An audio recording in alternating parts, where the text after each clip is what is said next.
I am going into 2024 feeling better about my skin than I have in years. Being consistent with my bare-faced skincare is definitely paying off. Bare-faced is medical-grade, results-driven skincare, and I love how simple the routine is.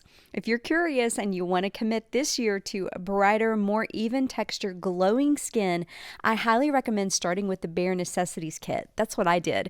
The toning pads are a game changer, and Liquid Gold is by far the best vitamin C serum I've ever tried, and I've tried a lot. We love that the Bareface team is a big fan of the podcast. They're offering Got It From My Mama listeners 15% off for your first purchase when you use the code MAMA15 at checkout. Just visit bareface.com to learn more, and be sure to use that code MAMA15. Well, it's been a big week in the Smith household. Connor's first full-length album is finally out today. What a labor of love this has been for him. It is called Smoky Mountains, and knowing all the hard work that went into each song, the production, the promotion, all of it, we could not be more excited for him. In between best friends, I cooked a little dinner and we sat down to take a deep dive into the new album. I think you'll really enjoy the album even more when you hear his heart behind each of the songs in this episode.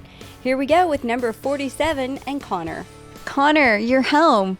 Yeah, finally. For a rare minute. For a quick minute. Had to squeeze in the podcast here right before you head back out on the road. Got the whole family affair today. Tucker's in the background. Cooper's eating chips. We're about to get a little snow in Nashville. It's happening. Congratulations on the album. Thank you very much. It's a labor of love. You know, I've interviewed artists and songwriters and people who've put out albums for years and years and years. And one of the things that I hear a lot is, and not that you really have this to compare it to, but they'll be like, it's literally like birthing a child. It's like a process of that anticipation and waiting, and then it's finally here. You're right. I don't know what birthing a child feels like quite yet, but I knew that was coming. It's I don't know. It definitely feels like a weird mix of anticipation and fear and excitement, and but you know, we worked really hard on this album for the last 5 years. I signed my first publishing deal when I was 16, and then record deal when I was 18, and so 5 years since the record deal, we finally get to put out an album. So crazy. I feel like at kind of the end of the album making process, we like really I really started to understand at least how to make an album a little bit more, which it's funny, it just kind of makes me excited for the next one already. But I do think this record really shows a lot of my heart, and I think every song kind of matters in its own way, and that was kind of my big goal going in. So I feel like I did my job, and from there, it's kind of out of my control. I was going to ask you that, like, at what point do you get to, okay, release the music that you have been teasing and talking about and working on and all the things,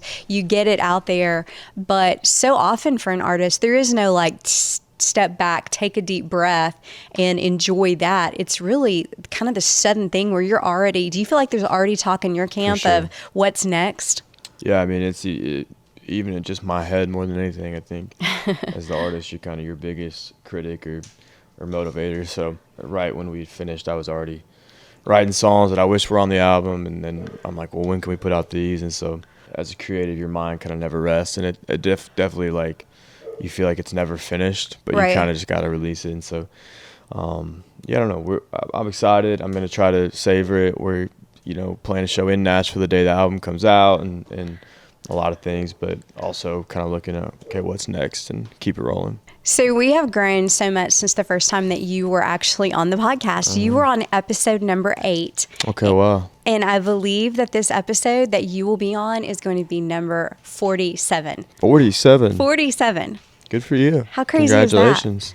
It's awesome. I mean, just small ideas turned into something so beautiful and cool for you and the family, and just everything the Lord's done with it's pretty awesome. So am I the first repeat guest? I think you are the first repeat guest. Yeah. Feels Congratulations. Fitting, so thank you very much.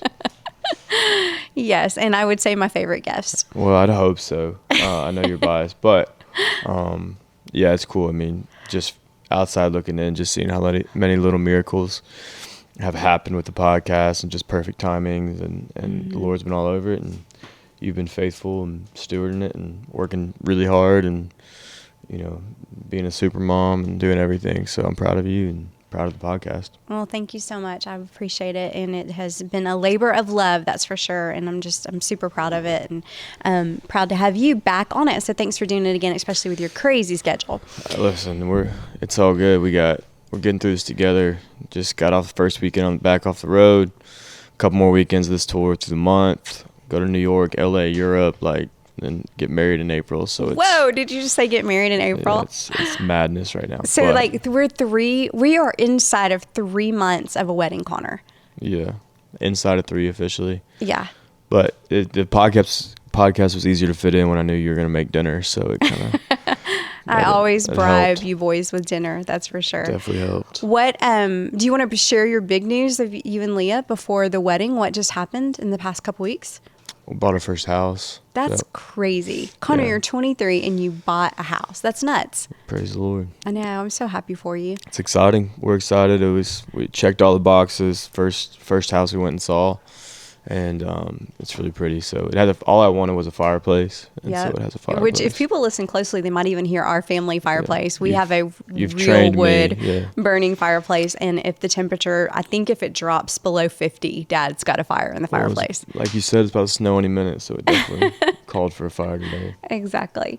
All right, let's talk about this album. It is called Smoky Mountains, which I think at the time, correct me if I'm wrong, but when you were putting the songs and kind of figuring out the direction for this album, that you didn't have a title, and Smoky Mountains was probably the furthest thing from your mind. Well, yeah, I'd kind of written that Smoky Mountains song as just kind of like an intro sort of vibe, and it kind of became more of a song than I'd imagined. But I was in an elevator, and I just kind of sang that chorus into my phone, and ended up writing kind of the lyrics by myself and took it in with my producer. And so I kind of wrote it as just like I wanted some songs on the record to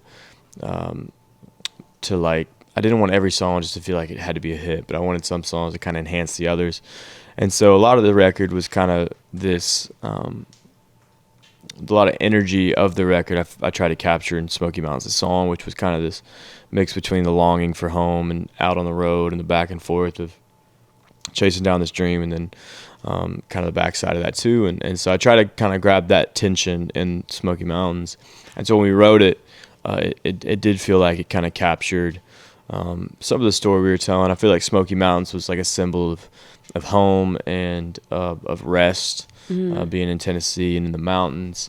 And then Cooper actually kind of came up with this concept of what Smoky Mountains was, in terms of so much of this album did center around Leah and I's relationship, and so she's from North Carolina, and the Smoky Mountains connecting North Carolina and Tennessee. It was kind of all this imagery I liked as an artist, obviously, and so that was kind of how the title came. And then Cooper and I went and did like a 4-day, all extensive video shoot up in the Smoky Mountains and kind of captured all the content. And so once we did that, we were pretty sold that Smoky Mountains was the right title. That was going to be the theme. And that is the title track. It's the first song that you're going to hear on the album. Kind of sets the tone for it. As a listener, as a fan of music, as a songwriter, when you listen to an album, do you like a storytelling narrative on an album?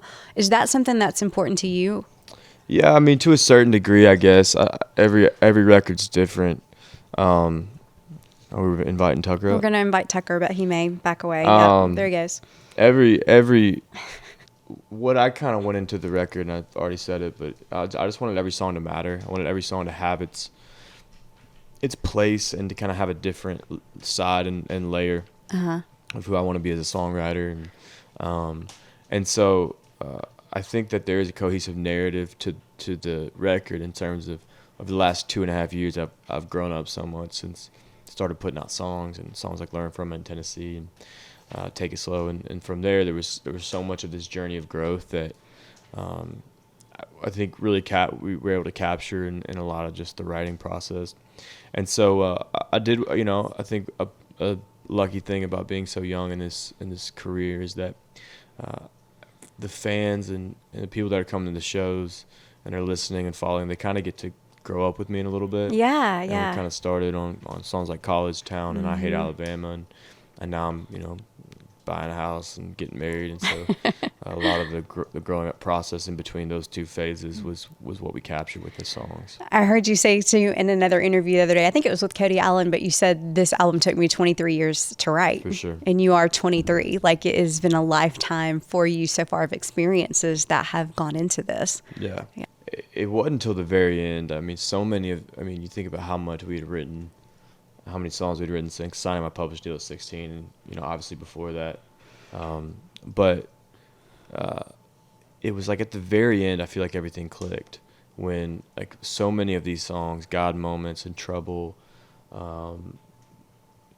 Heating Up, Smoky Mountains, like these songs kind of all came in at like the very end. Mm-hmm. And it really started to click for me of like, okay, I had these goals for the album, but I didn't really fully know how to capture a lot of it. And so once those songs came in, I felt like God Moments is like the right exclamation mark or period to the album. Yeah, kind of it like felt close so the right. capture. Yeah. I felt like Smoky Mountains was going to kind of kick it off and give you like kind of the energy of what the record would be. Mm-hmm. And then in between with Heating Up and Carolina and Roulette, all those songs had a different layer and different kind of atmosphere they were creating. And so obviously we wrote this whole record for the live show and tried to capture the live show energy as we were doing it, because that's my favorite part of the whole thing. Would you say for fans who've been to your live show, is there a time where you're kind of testing out those songs to see, Sure. like through the process where you're like, okay, I'm going to throw this in the show tonight and let's just see how it feels? And did that determine whether or not maybe it ended up on the album? Yeah, I usually knew if we were gonna like put out a song before we would play it in the live show, but I definitely think you could tell pretty quick if songs connected or not. And, we've been doing a lot of the new stuff on the Creek Will Rise tour, and it's not out yet, so I'm just fired up for people to kind of know the song, sing along. You can kind of tell if a song's good if by the last chorus people are like attempting to sing along. Yes, I see that not happen. They know the words, but they'll like try to act like they do, and I'm like, okay, that means something's catchy about it. Is there a song on the album that wouldn't be if you hadn't fought for it personally? Yeah, I mean, Regret in the Morning was kind of the song that I fought for, and you fought for, and Leah fought for. It was kind of like a family favorite. And by we fought for, we begged Connor to make sure. sure it ended up on the album. But I always loved that song. I feel like that song was kind of a new turn in my songwriting, and it was one of the older songs that I'd written a while back, and so I kind of always pin-marked that as I wanted that to come out at some point, and finally we were able to like really produce it the right way, which was harder than we expected. And Daniel Ross produced that one, right? Yeah, that was the first song that Zach Carroll hadn't produced, and Daniel, who I wrote it with, got his hands on it and really brought it to life. And so that was cool for me and him, just how much time we've spent. It's such a working special together. song. I remember the first time you played it for me, and I just was like, okay, people who are true fans of Connor and know him, know his character, know what he's about, they're going to love this song. And your vocal on it, it's my favorite. So I think that's another Shout thing. out Daniel. I think you sound incredible. Wait, are you saying he auto-tuned the song? Well, I mean, he did that vocal, and so if you like that It's vocal, your vocal, though. You sang sure. it. Thank you. It sounds so good, and it's a really special song. So I think I'm already starting to get what's your favorite song on the album, and I definitely think it's Regret in the Morning for me if I had to choose one. But so many of these songs have really special stories behind them, and at the end of the day, that's what I've known about you since you were 6 years old, is that you have the gift of storytelling. And I've noticed just this week, since the release of Meanwhile in Carolina, that a lot of the feedback that you're getting from industry, from writers, from people who review music and songs, they're using the term classic storytelling song. And I just wondered what that meant to you. You reading my reviews? I read every review. That's trouble, Mom. That's trouble. Trouble is track number what on this? 9. That's a different yes. song. No, we're talking about Meanwhile in Carolina.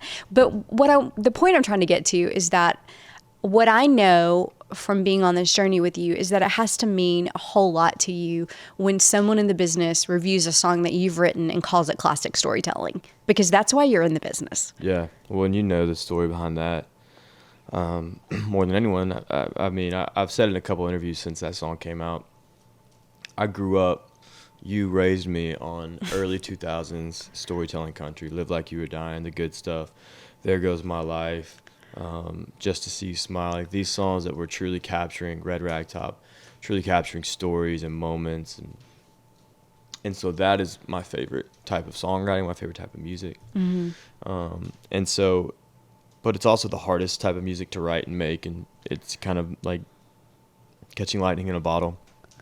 But I've always just been like, yeah, that's kind of one of those boxes that I just really wanted to check and do it the right way, and kind of whiffed at it several times. So when that idea came about for me, Meanwhile in Carolina, and kind of the parallel stories, I think about a song like Stealing Cinderella, that kind of came to mind. But like the parallel stories of two different stories of, the boy and the girl, and their lives apart, kind of growing up thinking about each other but not knowing each other's name, and then kind of Lord bringing them together in that bridge. That was kind of the idea I had. I was like, this whole time I was growing up in Tennessee, Meanwhile in Carolina, Leah was having her own life. And one day the Lord, when he knew both of us were ready, was going to bring those two together. And I loved the grandness of that idea. I also knew the grandness of that idea would make it very hard to write. But I'm sure you remember, I wrote that song, and then downtown we finished like 11:30, and I called you, and I was like, what are y'all doing? I'm coming. And I sat it right there and played you the song because I was just so proud of it as a songwriter. And your music taste is the same as mine, or I guess mine is the same as yours in that equation. But I was so proud as a songwriter of just like, it was the first time for me that I understood how those classic writers wrote those songs. Like a song like There Goes My Life. I've never been able to comprehend, how did they do that?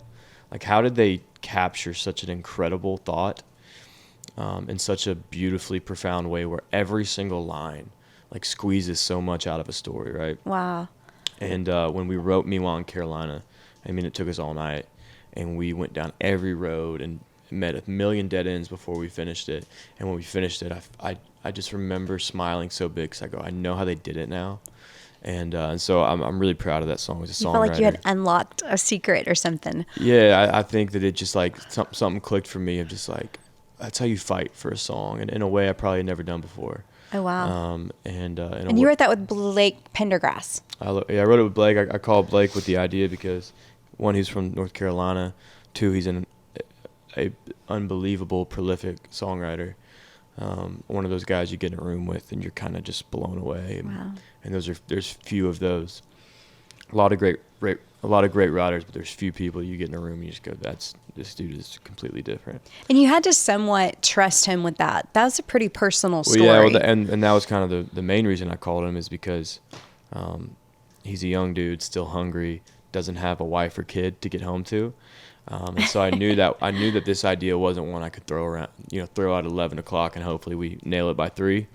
But this was truly a song that needed to be fought for and loved, and to really take the time to give this song what it deserved. And so Blake fully agreed and was in with me on that. What did you have going into that writer's room that night? I had the concept. The concept of two people growing up. I didn't have a melody. I didn't know how. I didn't know if I with zero idea how to capture. I just knew that that idea was different, unique, and universal in a way that is very hard to find. So I knew that there was kind of gold there, but how we were going to paint that, whether the whole first verse and chorus was me and then the second verse and chorus was her, or how we kind of landed on it, which was verse, chorus, different sides of the story. This episode is brought to you by BetterHelp. The fresh start of a new year always motivates me to think about ways to improve. From being more organized, eating healthier, or working on tough relationships, I'm such a firm believer that everyone needs someone unbiased to talk to about whatever weighs on you. And for us moms, that tends to be a lot. Like me, you are probably guilty of worrying about everyone else's emotional health and tend to neglect your own. But here's what I've learned as a mom. If we work on being the best version of ourselves, we're in a much better place to care for those around us. That's where BetterHelp comes in. It is therapy that is entirely online. It is convenient, flexible, and can be done at home in your comfy clothes. Just go online, fill out a brief questionnaire to get matched with a licensed therapist. And here's your motivation to get started. Visit BetterHelp betterhelp.com/mymama today to get 10% off of your first month. That is BetterHelp, HELP.com/mymama. So if you guys follow our Instagram or watch these episodes on YouTube, you have met Tucker, our golden retriever who greets the podcast guests whenever they come over. Unfortunately, my little wild man loves to run through the woods on our property, and naturally he gets a little dirty, which means he doesn't smell great. Fortunately, I can sprinkle Coat Defense's daily preventative powder on Tucker. It's like a dry shampoo that almost acts like a repellent for dirt. Since we started using this, Tucker stays so much cleaner. He hardly ever scratches anymore, and we don't have to bathe him as often, which is good news for us and even better news for Tucker. We do love this product, and you can try it on your dog or your cat, even your horse, by visiting coatdefense.com. Be sure to use the code MAMA15 for 15% off. Had you seen pictures of her in a princess dress? Had you seen some of the visualization that you wrote about in the song Cooper brought to life with actual home videos that match what the story that you're telling? And I just was curious when you were writing, or did you luck up on the fact of, wait, there's actually a video of her in a princess dress? I feel like we probably, there's genericness about that. Because there is some very specific stuff of, beach town by the water. And, but in total, I think that there's an interesting thing. The more specific you get, the more relatable it is. And so I think... Which you'd think it would be the opposite. For sure. It's so interesting.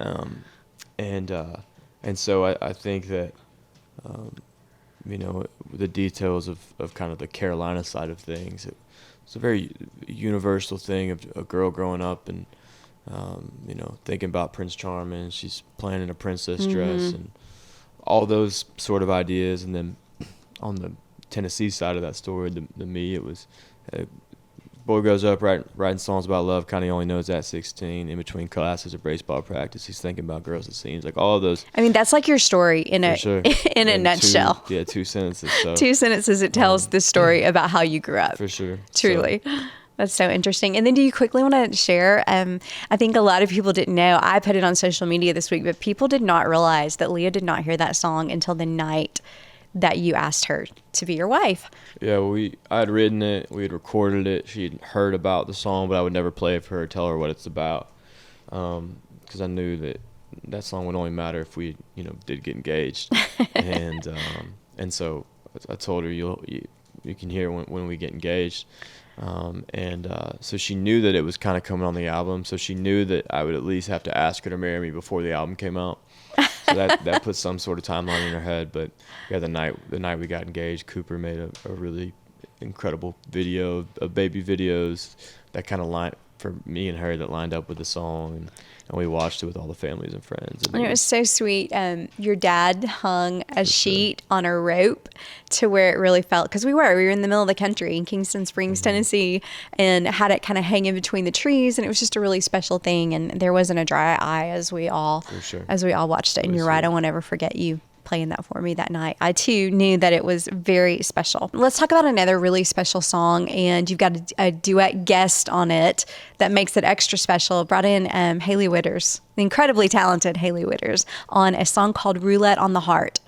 Yeah, I mean, Haley's the best. I wrote that song, kind of had that concept of just kind of, love being a guessing game and kind of the danger you're playing there. And so I had that idea of Roulette on the Heart. I brought it in with Jesse Alexander, Chase McGill, Mark Trussell. And talk about a talented room of writers. Threw it out. Another song I put out, How It Looks From Here. I actually wrote both those songs at the same time. So we were on a writer's retreat. How It Looks From Here was in one room. And then Roulette on the Heart was in the other, so I was kind of going back and forth. Oh, I didn't know you wrote it then. And writing both of those. How It Looks From Here is one of my favorite songs you've ever written. It's been a fun one. That's been really fun live on this tour. But I will say it's the song not on the album that I wish made the album. Yeah, that one's probably underrated for the fans, but I've always loved that song, just kind of the down the middleness of it. But, yeah, so good. But yeah, Roulette on the Heart. I mean that's kind of the focus track and kind of the next kind of big play we'll have and single on country radio, we feel like. And Haley's just awesome. She knows who she is as an artist. She's got a super cool voice with amazing songs. You're so connected to so many young female artists here in town. Why Haley? I just think it lined up. I think where she's at and where I'm at really kind of connects, and I think that she has a cool grit about her that I really appreciate. I mean, I remember the first time I ever played the song live, I was sitting next to Haley at a we had just written it, and it was a writer's round for a radio show, and she looked at me, she's like, that song's incredible, and like the next week I asked her to be on it, and you know, we fought for that song in the studio for a long time to really get it right, and Several different versions of it. yeah, I mean, way too many versions. So I do feel like if I had to make a guess and predict, I would say that this might be my biggest song of my career so far. So Wow. we'll see. That's a pretty strong statement. We'll see how it goes. Soon, everybody's going to get to see the music video that is, I'm going to say, the best music video you will have put out to, because directed by none other than Cooper Smith. As always, yeah. This video was really cool, and Haley's in it as well, and it was kind of the first bigger budget video Cooper and I got to do, and he did such a good job and really crushed it. The label loved it, and everybody that's seen it has been, you know, just really proud of the work Cooper did, and so excited to put that out the same day the album comes out. So there's 2 songs on the album that I would say I feel no attachment to whatsoever that you put on the album, and then I was like, whoa, really? They made the album? And I think it's only because of that. Do you know, are you trying to guess? I see your head trying to guess. One. I just trying to think because I am so, and it's my privilege that you play your songs for me. Like, I get to hear things in advance. And there's 2 songs I heard for the first time in a live show. I can like look at your dad and be like, what is that? Like, I guess Baby I in Trouble. Yeah, those are the two songs on the album. One's called Baby I and one's called Trouble. They're both fantastic. And I love the role that they play on the album, I would say. Yeah. Does that make sense? For sure. I think that was kind of the point of them and why they made it, is because we needed that. Trouble is Leah's least favorite song of mine. Really? Yeah, she hates it. But is there a story behind like why you wrote it? No. Okay. No, not at all. We'd been working on that song for forever. Well, you know the reason I say that is because there's a little bit of a story on Roulette on the Heart. Oh, for sure. Yeah, that's a whole nother chapter. But no, I'd had that idea. We'd been writing that for a year and a half, and there's like 7 writers on that song, and more than 3 people were never in the room at the same time. Oh, wow. So we just like kind of, I had that idea. Zach and I wrote a little thing with Jerry Flowers. That wasn't right, so we took it to Chase.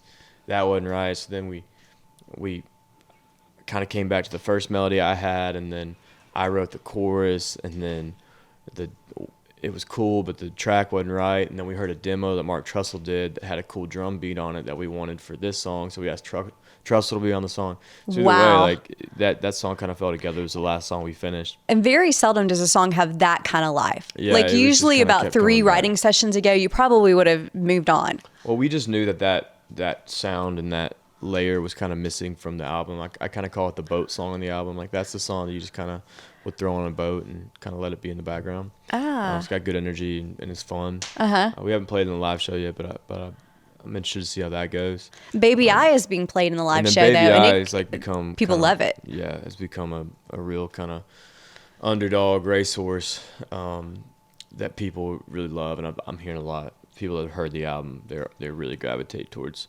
Roulette, Carolina, and Baby I has kind of been the favorite. So in your live show, Heating Up has become a real favorite for people too. Yeah, they love the energy of that one. We've been playing Heating Up for a while. There's actually a cool story behind Heating Up, because this is one of my favorite songs. I was just thinking about it, but I wrote Heating Up right after a show in Louisville. We went to the green room after, and I walked in the green room. The green room and the stage are really far apart. And so I was in the green room by myself for like a rare moment, right? And that's heaven on earth for you. Yeah, for sure. And so I was in there by myself, and I was just like calming down from the show. I was praying a little bit after the show, and then like right after that, I just started singing all the melodies of Heating Up. So I sang like, I got it in my phone, but I sang like every melody and like all the words in that first verse and then that chorus. And then I took it into... Like a voice memo? You just sat there and basically sang Heating Up into your phone? Yeah, like right after the show. That's so cool. Took it in with Daniel and Chase McGill, and they brought it to life. That's right up Chase McGill's alley, and he's kind of written half the record. So that was how that song came to be, and then that's been, you know, a blast. I feel like Creek will rise like little brother, and so the fans have loved that one so far. That's a good way to put it. I think one of the things that's interesting, of course, you and I we could watch songwriters tell their stories of how they write songs for hours, and we have. But I think it's really interesting. A couple of times now in this interview, you've mentioned like a concept that you have, but you want to get it to the right people. Mm-hmm. Is that something, because you're a really strong ideas guy, but you work with so many different talented people, but their strengths are in different areas. Like you said, you specifically handpicked Blake Pendergrass to write, meanwhile in Carolina, and then you said when you had this idea, you know, you went to Chase and Daniel.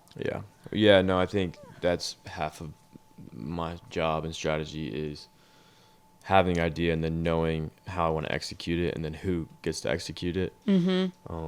I mean, it's like any basketball player or team. Everybody has different strengths. Sometimes you need a three-point shooter. Sometimes you need a point guard. Sometimes you need a defensive guy.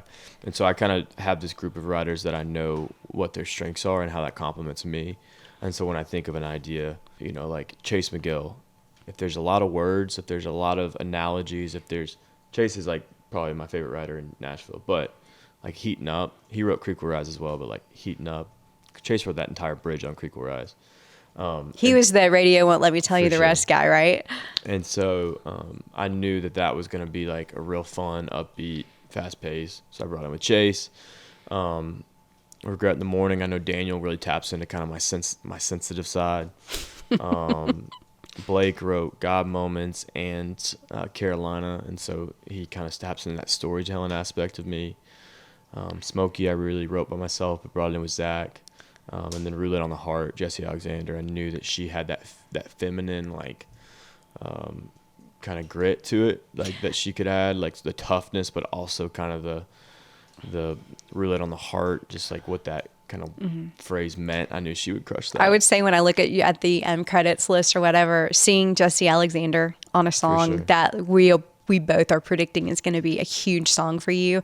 I kind of fangirl over her like everybody else in this town, but she is so incredibly talented, and she's really, really proud of that song too. Yeah, she's been my biggest champion, and we have written a lot of great songs together, and she's just one of my favorite people to be in a room with as a human and as a songwriter. So that was a song that, you know, it felt special in the room, and then I got the demo back, and it felt like something I had never done before. And I think with the landscape of country music right now, I think it really finds a cool pocket of what I do very naturally and honestly, but also kind of where the genre has headed over the last year.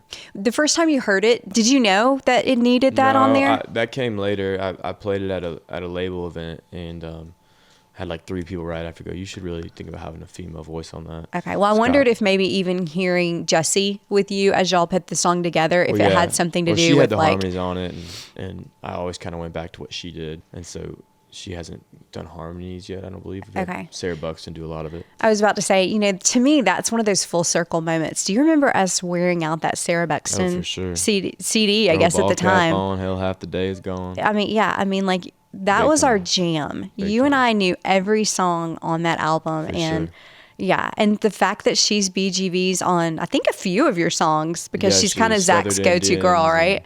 Yeah, she's done a handful. Learn From It, Feathered Indians, Orange and White, I think. She's in that Coolest Girl in Nashville camp. Yeah, she's awesome. Yeah, love her. I've been such a fan for a long time. And those are the moments that for me as your mom, that I'm just like, my goodness, we were just fans of them, and now you work with, like, it just absolutely blows my mind. Let's talk a little bit about God Moments. God Moments is 100% completely narrative of your story, and it is so special. Yeah, God Moments, we wrote that with the intention of how do we close out the album. We'd had everything else, but it was like... So you were specifically looking for that ending song of the album? Yeah. It wasn't like you wrote God Moments and let's put it here? No, it was like, how do we close this? What's the period on the end that finishes the sentence? Mm-hmm. And so I wrote like half of these songs on retreat. on different retreats that we would go on. Baby I and God Moments, I think we wrote the same day. Haven't you, I think I've heard you say recently that that's really kind of, you've figured out is your strength. The Yeah. retreat writing and really getting into a zone that you stay in for a few days seems to be the way you like to write as opposed to a bunch of one-offs. Well, I just think with my brain, when I can just like only focus on one thing and not have to be an artist, but just be a songwriter for a few days, it releases. And then a lot of the times I'll spend time before a retreat and just get a ton of ideas, and then I'll take those ideas, I'll look at who's writing, and then I'll kind of pair them up with which idea goes with which room. I mean, that's where I have a lot of success, I feel like. And so God Moments was kind of an idea that fell out of the room. We knew we needed something to close it down. Even Allison Jones over my record label, she was the one that goes, this record needs a life song. It's got everything but like this kind of life moment song. And so I had this idea. Where it started was I had the idea of like there's certain things in life that you like. Kind of the one idea was waking up to see a sunrise. Like you don't want to, but you've never done it and regretted it, right? So true. It's like those little moments where you like don't like you have to fight yourself to do them, but you never regret making it happen. Yeah. That was kind of the idea I started with, and then we kind of turned that into this idea of just those moments in life that like you just felt God and felt His hand on it. We tried to get, and then they're like, well, you got any God moments? I was like, I mean, I got a few. They were like, well, how did you meet Leah? And I was like, oh, well, I met her at a thing, and then she invited me to church, and I couldn't go because I was flying out the next morning, and then I woke up and the flight was canceled. If the flight wasn't canceled, we would have never hung out and ever been friends, even, much less ask her to marry me. And so that's where we started, and then we thought about the guitar and just the randomness that, there's no music background, but somehow Dad saw the guitar in a pawn shop, and so this would be a good birthday present for my 4-year-old, and that Which sounds so random. That defined my whole life, and and so we just kind of thought about all those and tried to pin it, and once again Blake's a master class at writing, and he had a big hand in that.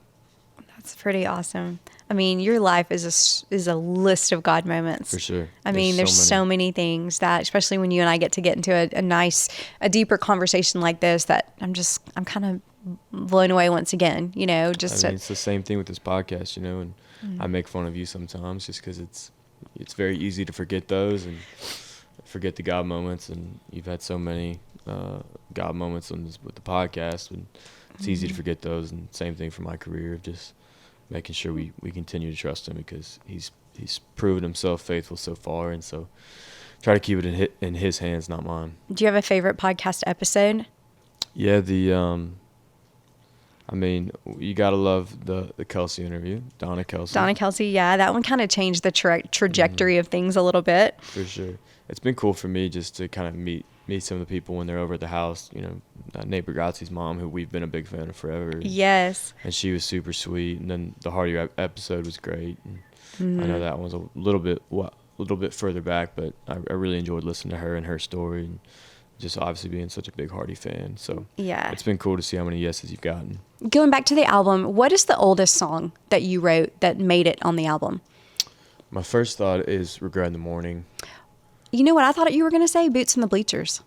Yeah, you're right. Would that be before then? Yeah, that would have been, because I was still over at Tape Room when I wrote that song. Tell me the story of how it actually made it on there, because when I think about a fan favorite, I mean, I can't go to the grocery store in town without, some boy from your high school telling me, like, Miss Smith, when is Connor gonna, when do we get to hear Boots in the Bleachers? Like, they love that song. I wrote that song with Jordan Walker and Ben Hayslip, and Jordan had a phone call with his dad, and his dad had gone to a high school football game in Texas, where he's from, and he said, yeah, still, he was asking how it was. He goes, still something. There's still boots in the bleachers. And we were like, and Jordan was like, that's a crazy title. And so we wrote that, and Hayslip was perfect for that song. Some of that's based on your high school baseball experience, though, right? Well, I mean, we took it and then kind of carried it into some specific Go Eagles and Red and White and all those things for me in high school. and then put a little thing on Instagram. Cooper did a video, put on Instagram just for fun, just to make some noise, and that got put on SoundCloud by a fan, and that kind of blew up. And so when we were getting the album ready, we were in between two songs for that slot, Boots and the Bleachers, and a song called Silverado Speakers, if you remember that. And so I do. We kind of felt like those were similar, so we were going back and forth between the two, and ended up on Boots. And yeah, I think that's going to be a highlight. It's just down the middle. It's my favorite type of country music, just kind of that nostalgic. It's got a real 90s country feel to me, early 2000s. Yeah. Like, it's definitely got that feel. I just know that I would have loved that song in high school, and so that's what I love. And about they it. do, let me tell you. Your dad brought this up earlier, but I was thinking that it probably would be interesting for listeners to know. But, there's so much hype. New album, Connor Smith releasing a new album, but on it are songs that people are extremely familiar with that have been following your career. I Hate Alabama, Take It Slow. There's two on there that were pre. Okay. I guess three with Creek. So you got Creek Will Rise, Take It Slow, Bama. But Creek we get, okay, it's going to be on the album. It's still sure. new. But So like, the only I Hate two that Alabama's kinda- been out for over 2 years. Yeah, the only two that we really carried over were Take It Slow and I Hate Alabama. We went back and forth on that. And in the end, it just felt like you can't tell the story of the last 2 years without telling the story of those two songs. And Yeah. in our little bubble of our world, those songs are old and everyone's heard it, But the reality is that, those songs are still got a lot of life in them, especially I Hate Alabama. I don't think that song ever fully ceased the life that it has in it. And so we don't want to forget them. I think they're part of the story of For sure. the last 2 years. And so, Well, and if you look at it as telling a story, then you just have to. for sure. Yeah, they're just a part of the journey. I've said it jokingly, but who knows? But I just feel like I Hate Alabama is going to be your friends in low places. Garth can't do a concert and not For do sure. it. Like, people are going to leave a Connor Smith concert and be disappointed the day you don't do I Hate Alabama. Yeah, I've often thought about will this song be in every show I play for the rest of my career? Like I've wondered that with that song. Oh, that's funny. Okay, so right before you came over, I quickly put on Instagram, hey, we're doing a podcast with Connor. We're going to talk about the new album. And I got some questions from Got It From My Mama listeners who also, most of them happen to be pretty darn... Is it snowing outside? I don't know if it's snowing. It was supposed to start now. Cooper, go give us a snow report. Okay, do you want to know what the people want to know? Yeah, what are okay. the questions? Okay, this one's kind of broad, but this is from Michelle, who is a very loyal listener. What was a favorite moment for you while making the album? Favorite moment while making the album? First couple that come to mind were hearing Roulette on the Heart demo for the first time. I was cooking a steak. With Haley on it? No, just the demo. Right when we got it back. I was cooking a steak. I was out at the retreat, the spot where I'd written it. And I just remember it was one of those, it's like, I wouldn't say that I knew that this was the song right away, but I just kept listening and listening, and it felt pretty special. Another key moment was Smoky Mountains, just because I remember just like literally spitballing that in an elevator, and then it became the title track. And then Baby I was really fun to write. That we just kind of, that started as we were like trying to capture some of that like Josh Turner love song, like that sounded guitar Yes, pick and yeah. banjo. On like Would You Go With Me or Your Man sort of thing. And then it turned into this whole other thing, and we got to the end of it. We didn't have a title, and we had said Baby I so many times. We just said, let's just call it Baby I. That's how the title came to be? Yeah. That's fun. What was the first song that you wrote for the album? Would that be the same as the oldest? Yeah, I think So Boots and the Bleachers? Yeah, Boots and the Even Bleachers. though you didn't know if it would actually end up on. Did you always feel like Well, that one would end up? I guess on the album it would have been Take It Slow. Okay. Okay. But Yeah, that makes sense. Besides that, Boots. Yeah. Of the new stuff, I love this question. What song are you most excited for the fans to hear? Roulette, just because I think that could really change the trajectory and dynamics of my career. And I think that's the side that I haven't shown yet. And then beyond that, I think I would say Carolina, but that's officially out now. I'm going to say Regret in the Morning. I'm most excited for people to hear that side of you, that songwriting, the vocal, everything about it. Love it. It'll be interesting to see if that song reacts or not. You never know with a song like that. No, I'm about to get tested. For sure. Whether or not I get to pick them or not, for sure. Another one of several of the questions. People want to know the backstory on the proposal, more about how you and Leah met, all of that. So we're going to tease them right now with an episode of you and Leah on the Got It From My Mama podcast. Are you up for it? I don't think I have an option here, so we'll make it happen. I'm sure Leah would be down. Well, Leah has the most beautiful heart, and people need to see it and hear it, and pretty special. Yeah, how does it feel to have your first daughter? Well, I got less than 3 months. So put in the comments what our mother-son dance should be. Oh, you think I should post that and say, what do people think? What are you thinking? Have you thought about it? No. Not really. I put in a request that Lori McKenna writes it. Okay. Perfect.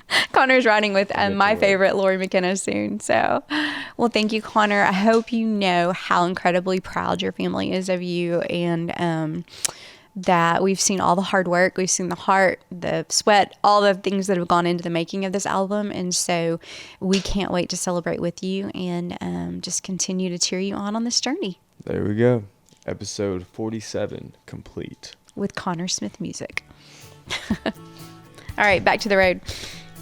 You guys have been some of Connor's and really just our family's biggest supporters. So hear me when I say thank you so much. I hope you love the album, and if you are new here and want to hear more about our story and Connor's music journey, just rewind back to episode number 8 of the podcast. That's my episode with Connor. For now, go crank Smoky Mountains loud, share it with your friends, buy a ticket to a show, all the things. We're so thankful for you guys. Have a great week.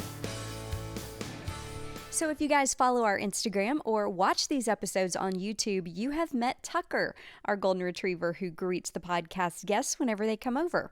Unfortunately, my little wild man loves to run through the woods on our property, and naturally he gets a little dirty, which means he doesn't smell great. Fortunately, I can sprinkle Coat Defense's daily preventative powder on Tucker. It's like a dry shampoo that almost acts like a repellent for dirt. Since we started using this, Tucker stays so much cleaner. He hardly ever scratches anymore, and we don't have to bathe him as often, which is good news for us and even better news for Tucker. We do love this product, and you can try it on your dog or your cat, even your horse, by visiting coatdefense.com. Be sure to use the code MAMA15 for 15% off.